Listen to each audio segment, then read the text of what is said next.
they mean, and what are they for?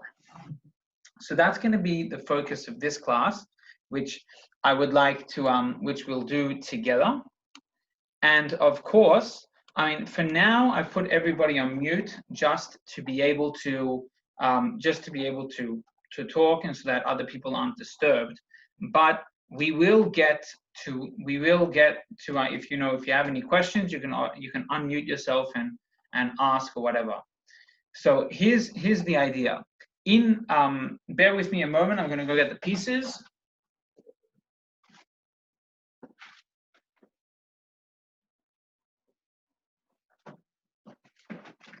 Okay, here we are. I have everything here in my hand. Moshe, this is exactly what your set is going to look like when you do get it. We have in this this like massive package is the Lulav. Okay, that's part one. And the Lulav is actually a palm tree leaf that hasn't yet expanded, that hasn't yet broken out and broadened and ripened completely into being a full swaying, what do you call it, a pront PR something, I forget the word. But so that's what that is. The second piece that we're going to need is the Aravis. And in the Aravis package, which you should get, you'll find two Aravis are in here, and I'm going to open this up in a moment and show you what's inside. And then we've got the Hadassim. Hadassim actually come from the myrtle tree, and they have a nice smell.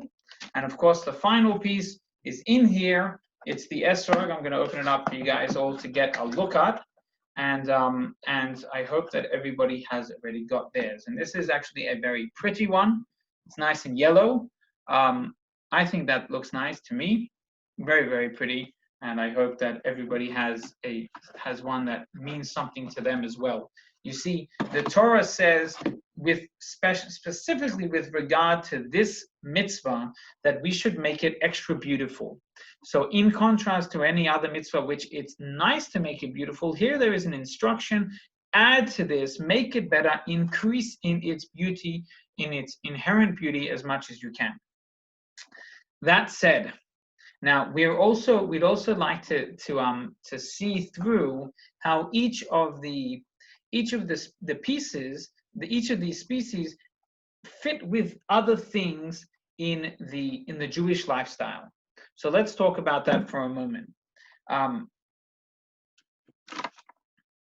So first we'll connect the species with the limbs of the body. If anybody wants to join me in making this an interactive experience, you can go unmute and suggest any kind of answer that you'd like. But which part of the body do you think the Lulav, which is this palm tree piece, which part of the body do you think it connects with? Anybody want to give us a guess? Someone want to chime in? Okay, so you might have thought about it and thought, well, in the body, what is going to be tall and stiff and kind of not swaying much? And the simple answer is, of course, it's going to be the spine. The body's spine is what we need to be as sturdy as possible, never faltering. And the Lulav is a very sturdy, tall item, which shouldn't falter at all. And I'm getting the package open now so that I can take it out and show it to you. This is a unique one. It's compackaged in a way that'll protect its shape. And here it is, as well as you can see what I've got at my hands. This is from the very tip right up there, and this one has got to be, what is it, maybe 3 or 4 feet tall, which is very, very nice. It's got good color. If you notice the brown over here on the back, so we call that in the jargon, we call it moch. M-O-C-H. And it smells beautiful. This is the original, the fibers that hold it together, and we like to have as much of these fibers on as we can. And I think, Moshe, the one that you're going to get has a considerable supply of fiber on it. So hang in there, and you can enjoy yours when it comes.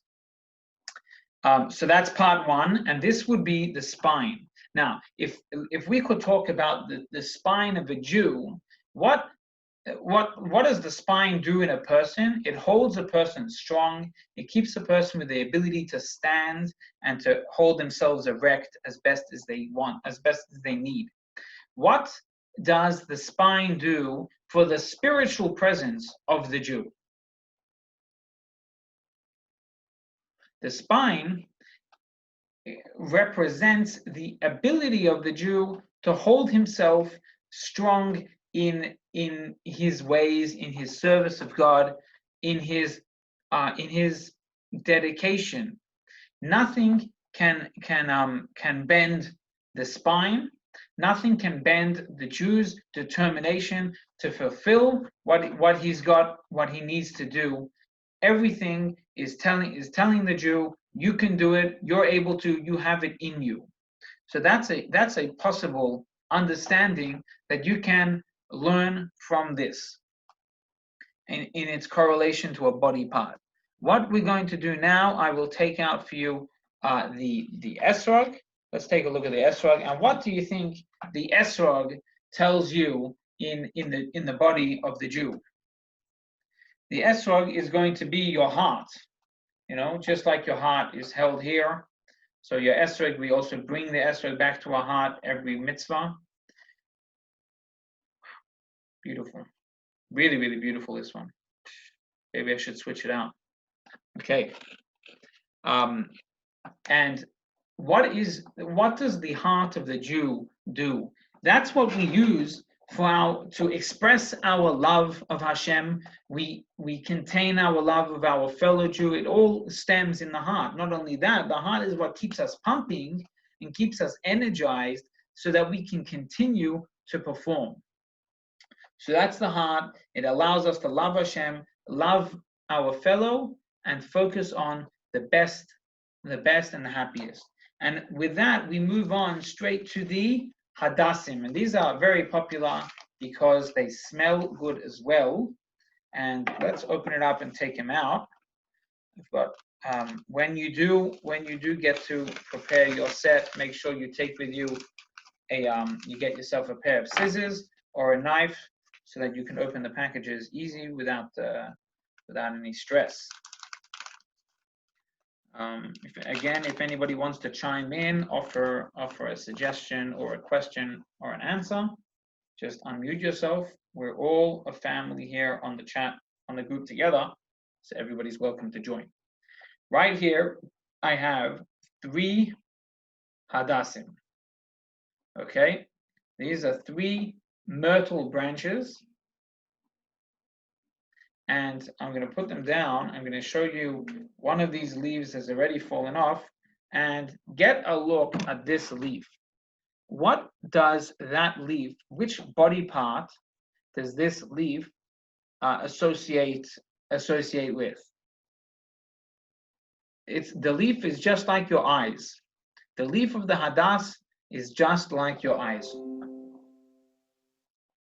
And so one of the lessons that we can take from the Hadass and its leaves is that we use our eyes to focus on happy places, on good places, on precious places. And there's this well-known story which I'll share with you of two Hasidim who had a conversation, 2 pious Jews, and they're conversing.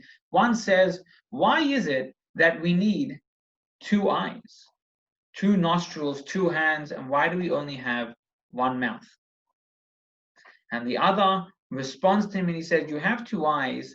1 eye is to see the good in other people, and the other eye, not to see the bad, rather, God forbid, but rather to close your eyes from anything that isn't worthy to be seen. So we have two eyes, one to see and one to avoid seeing. And the same thing, we're in our hands. We have the ability to do good. And God forbid we could employ our limbs to do things that aren't good, but instead let's use the second one for avoiding things that are not where we should invest our energies. So Hadassim, we have 3 of these, and they reflect on the eyes of a human, focusing on good things and experiencing good things, putting yourself in a positive mindset, which you're able to influence on your own, putting yourself in a good mind frame. And finally, the final piece on the set is the Aravis right here. And I'm going to open the package just a moment while we get this done. Okay, nearly there. Okay, and here it is. Now these are probably the most fragile of all the pieces. And here in my hand, I hold 2 Aravot, 2 Aravis. Why do I have, we'll get to this later on, why is there 3 of these and 2 of these? That one's coming up in a moment. Which body part do these reflect on? And I am going to suggest that they're like your mouth. Right? It's long, it's slim, it's kind of like your mouth. And the Aravis are telling you that being part of the greater team, being part of the community, necessitates using your mouth for one thing only. Try use your mouth only for saying good things about other people, sharing positivity, happy, kind words with others. That's the most important, and that's one of the lessons that you can learn from the Aravot. Before we move on to putting everything together, which I think will be fascinating, I do want to ask Andy, do you have your set handy with you now? And if you want, you can respond in the chat. If you don't want to talk, that's okay. But do let me know. That will change, that will influence how we continue the class. Okay. All right. So in that case, we will continue on as such. Let me share with you yet another explanation that we can learn from each of the species, and it goes like this. Every one of these pieces of every one of these species is a vegetable. It comes from vegetation, right? Some vegetables, some growths are tasty, some are bland, some are sour, and some are dangerous. They all exist. What's unique about these is that none of them are the same. The Esrog, which we have here, smells really good, heavenly. Smells really good. It's a citron fruit. It's not a citron, but it's a citron fruit. It's from the family. And if you'd cut it, which we're not going to do because if it was cut, we couldn't use it for the mitzvah, which we want. But if you cut it, inside there's the flesh of the etrog, and you can cook it up well. And they say it tastes really good. I have never had it, but I believe my mother did. And I've met people who have had it. Also, they sell etrog liqueurs, which also taste really good. And that comes out of here. So this one smells good and tastes good. Let's move on. The Lulav comes from the date tree, because it's from a palm tree, which generally could carry dates. And so dates, they don't smell at all, but dates do taste really good. So we're gonna learn from the date onto its leaves that this item doesn't smell but does taste. In contrast, we have here the hadassim. They're from the myrtle tree, and they smell really good, but they don't have any taste at all. Not that they just don't taste good, they don't have any taste at all. And that's these. And finally, the arava has neither a taste nor a smell. So what? Well, that's what I'd like to share with you tonight, is that each of these species represent another kind of Jew. There are the Jews that are full of Torah and mitzvot. They study the Torah, they perform the commandments, they do both. There are the Jews who, and so those Jews, hold on a moment. And those Jews, of course, so the Jews that are both tasting and smelling, those are the ones full of Torah and mitzvot. Moving on, there are the Jews who taste good but don't have the smell, right? That's the Lulav. Taste good, doesn't have the smell. That's the person who does the mitzvot, but he doesn't have, welcome aboard, it's good to see you. Then there's the Jew who has the taste but not the smell. That Jew, of course, is the regular, the Jew who doesn't get a chance to study Torah, but he does have the opportunity to do a lot of mitzvot. Then there's the Jew who has the smell, but he doesn't have the taste. And this represents the Jew who studies Torah, but he doesn't have a repertoire or a storage house full of commandments that he has fulfilled. And finally, you have here the arava.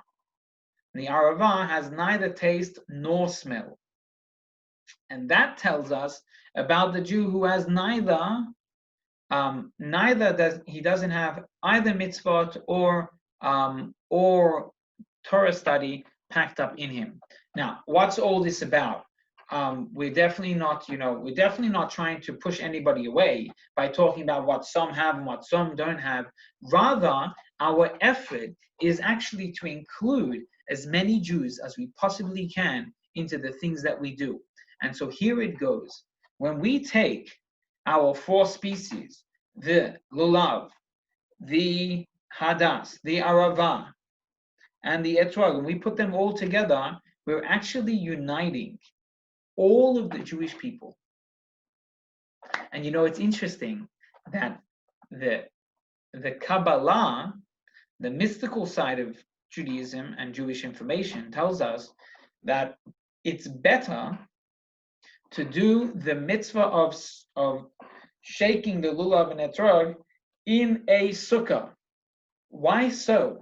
What benefit is gained by performing this in the sukkah? And the simple answer is that when you go into the sukkah and you bring together, you go into the sukkah, which is a space where everybody is able to come inside, and it engulfs and enwraps and embraces everybody, and you go in there, so everybody gets together in that space, we're allowing and we're combining the entire nation into this one cohesive unit.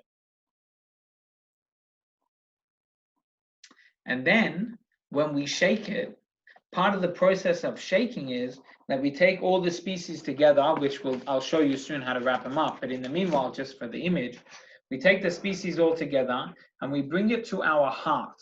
Why must we take it to our heart? What's the benefit of going to our heart?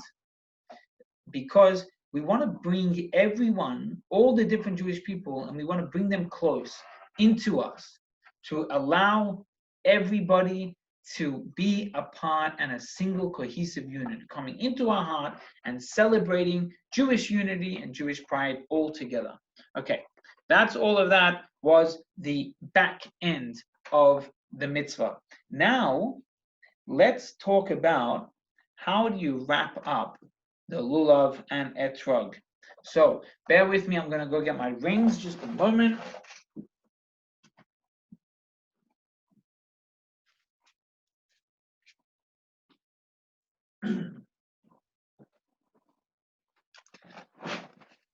I imagine that you guys are all familiar with this little device here. Have you ever seen this before?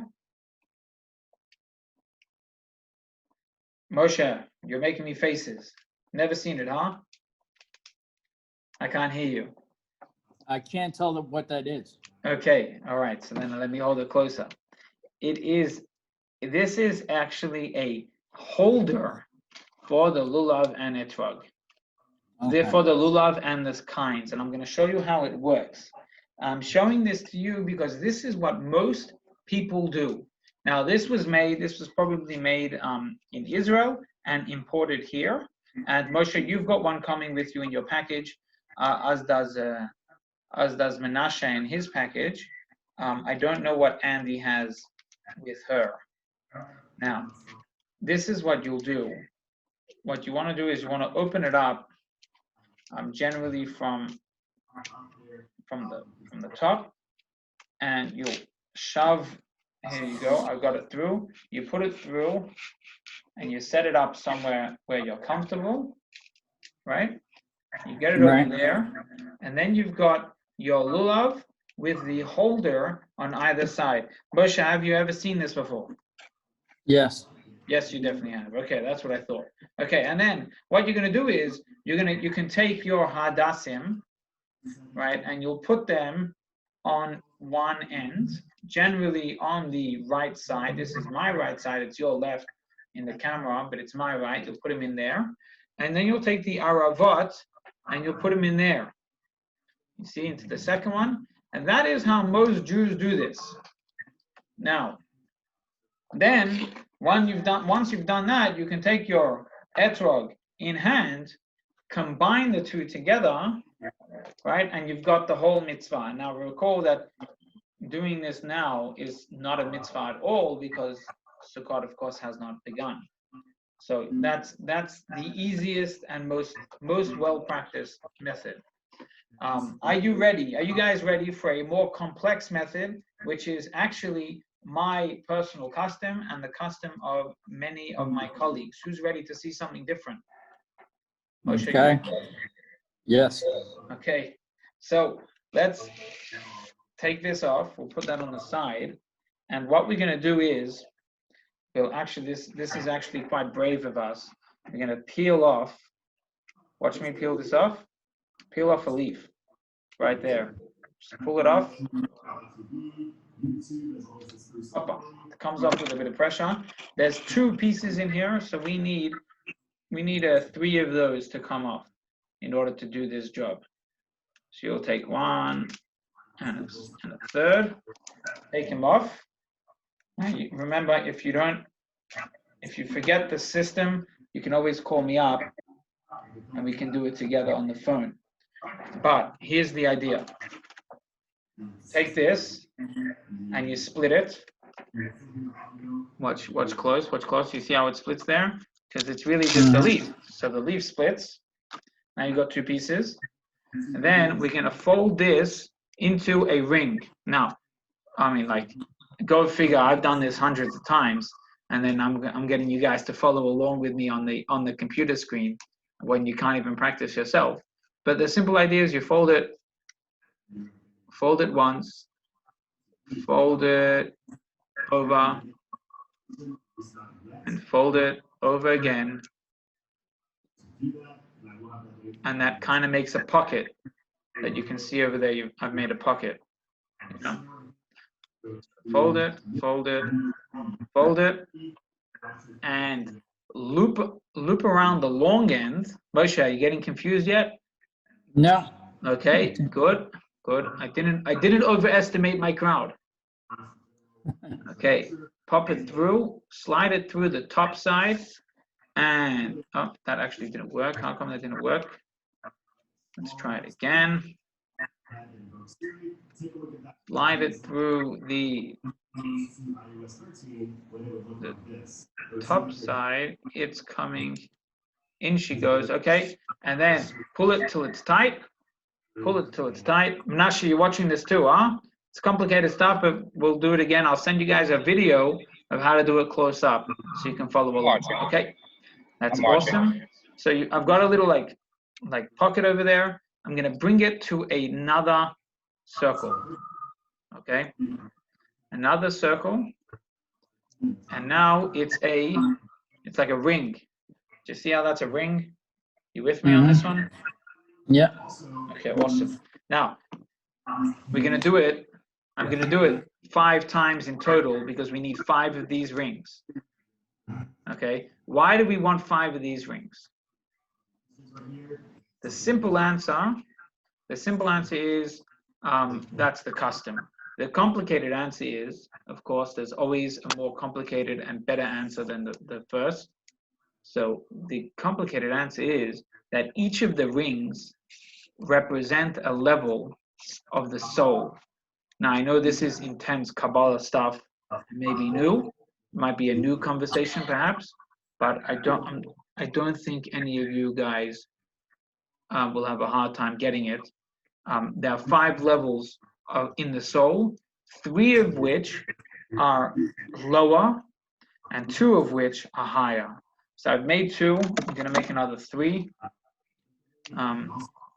Okay, let's do this again. If you had a piece of something you could practice with me, that would make it a bit easier for you tomorrow or when you get a chance. But here I'm going to split it open again, right?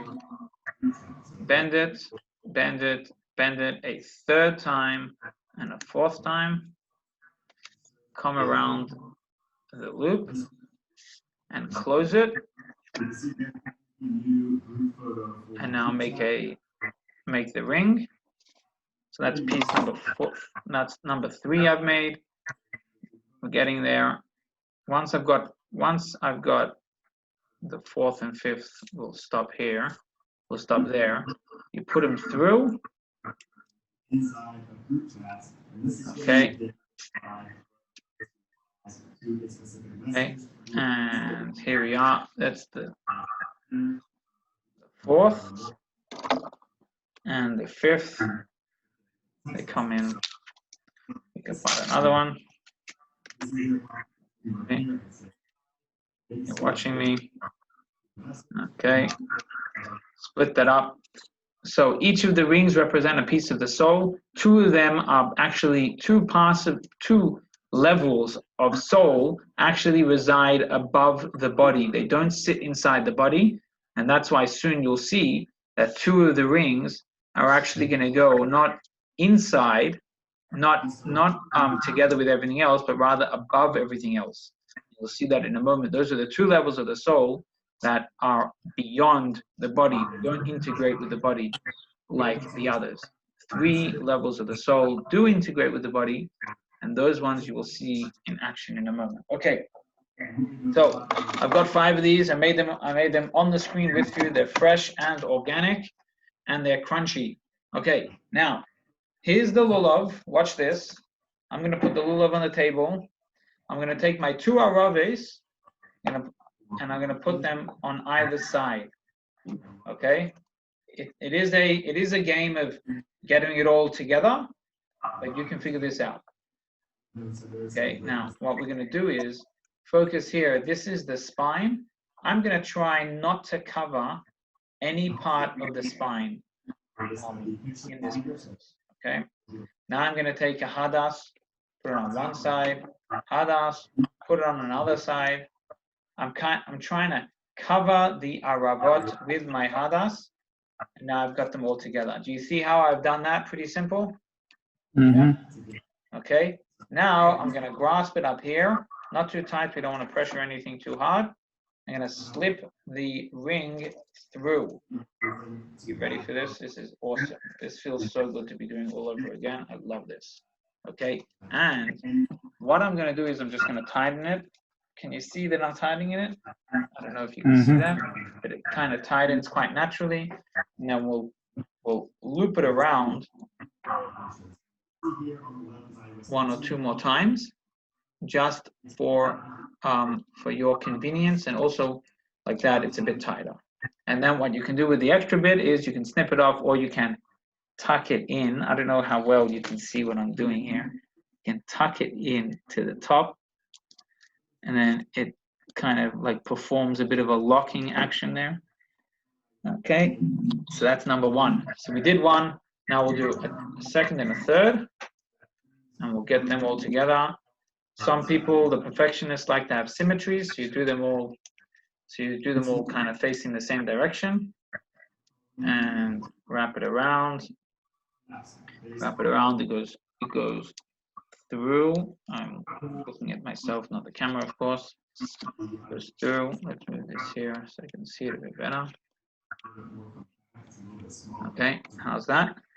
You can see what's going on right there. And then, of course, pop it through another time if you can. And then you can loop it as you wish. You can tighten it as you wish. Okay. Take the last piece over here, slip it on. Now we have three of them. Effectively, we have three hanging out here. You're following me, right? Okay. We take all three, loop them through. Now, what am I effectively doing over here? Following along with the whole conversation we had about each species representing another Jew. Right? What we've done is that we have literally tied together, all three, we tied together three of the species. Note, by the way, that I've put them all in one hand. One hand covers all three of them. We want them all to be within what we call in Hebrew a tefach. Teafach. Tefach is a hand's breadth. So it's kind of like in a hand's breadth like that, and that's the place to hold it. Okay. Now, I brought them all together here. I've tied them up. Why do I want to tie up all these species? I want to teach and show a lesson. The lesson I want to show is that this is an act of unity. This is bringing everybody together. There's effectively one does stay outside, right? One item stays outside. But in this bind, I've brought as many Jews as I possibly can into one cohesive unit. Are you with me? Yeah. And the reason why I think that you can take inspiration from that is because no Jew ever gets left behind. No Jew isn't worth enough that we're going to bring them into this swing together. We want everyone united, everyone to be a part of it. Okay. So here you have, and here's another thing also. We discussed that there are 5 levels of the soul. So here's 1, 2, 3. 3 levels of the soul are in there. Where is going to be the 4th and 5th level? That's going to be right at the top, okay? So this is a tall Lulav. You can see the top of it here. What I'm going to do is that I'm going to take my last ring and put it over, my 2 last rings, put them over. Then, let's see how well you can see this. How well can this be seen? Bring it down a bit. And bring the 2 rings that we've added to be, I want them to be hidden by the pieces here. So I'm going to close it up. And then enough space for it to slide. And then bring it down. And this extra piece, you can just cut it off. It's not important. It's not, so vital to have that there. And you can close that one as well, the second, right? And now you have, or at least I have, the ready-made Lulav ready to go. 3 rings at the bottom, 2 here, uniting the Jewish people as well as we possibly can. All right, guys, give me a round of applause. I think that was great, right? Great. That was awesome. Now, Yes. the final thing that I'm going to tell you, the final piece that we're going to do together is some maintenance. How do you do maintenance for the Lulav, right? We don't want this to dry out at all. Why don't we want it to dry out? Because if it dries out, then it becomes not kosher. Similarly, the leaves, if these things lose most of their leaves, we're going to be in trouble. So you want the leaves to stay on too, which is why we want to avoid as much touching as possible up here. We'll just touch it from this grip section, right? And limit the rest of the touching up there. The same thing, we don't want this whole top to come apart and separate, and for sure we don't want that the spine in the center of it should separate. So what are we going to do? We are going to avoid the wild shake experience. Lots of people like to shake their lulav and make it separate. That's actually not so cohesive. Now, here's the maintenance. I have a vase here. I filled it up with a bit of water. How much water did I put in? Definitely not half of it, right? What I'm going to do is I'm going to put my lulav into the vase, and like that, it's sitting in water. You can use a taller vase, that's okay, but you should make sure that you don't have, this is, let's say this is 1 foot, don't have most of it in water, so more than half. Anything more than half submerged in water for longer than 24 hours will render your lulav not kosher anymore, right? And since this year the first day of the holiday is on Shabbos, right? So you might want to store it like this. So I would not advise storing it like this for Shabbos, because of the 24 hours sitting in water. That wouldn't be the best. But there is another way to maintain it, and that's what I'm going to show you now. I'm going to go find those napkins. Just a moment. I brought them with me, and I.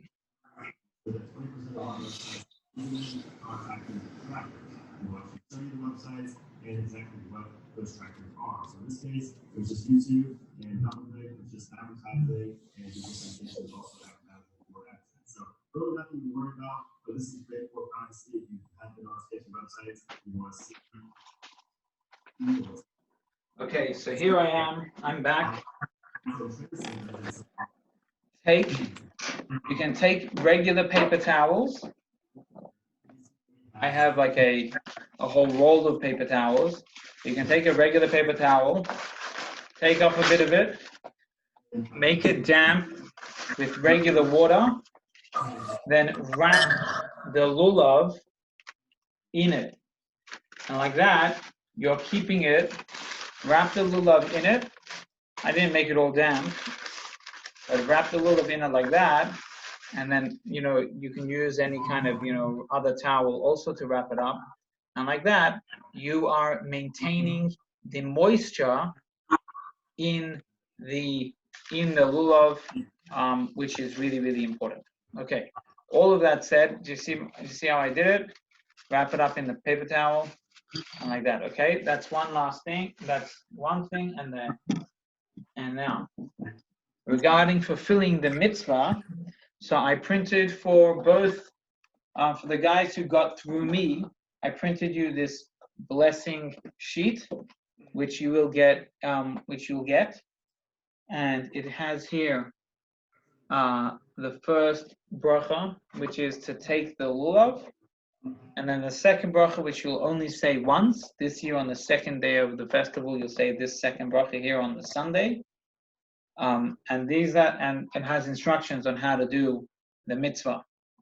That said, I would like to take a moment to open the floor for any questions. If anybody has a question that they'd like to ask, anything from what I've explained that you would like some further explanation on, you can go ahead and give us an ask.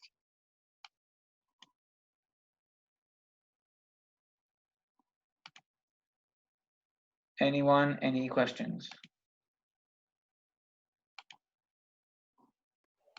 Not at the moment. Not at the moment. Okay, Menashe, if you do have any questions, you have my number. You can call me back. I'm here to help. Okay, and finally, I'd like to conclude by blessing each of you and all of the Jewish people wherever they are in the world with a year full of unity, full of positivity, and full of celebration for all. And with that, I wish you a good night and all the best. Chag Sameach, Good Yom Tov. Thank you very much. You're very welcome.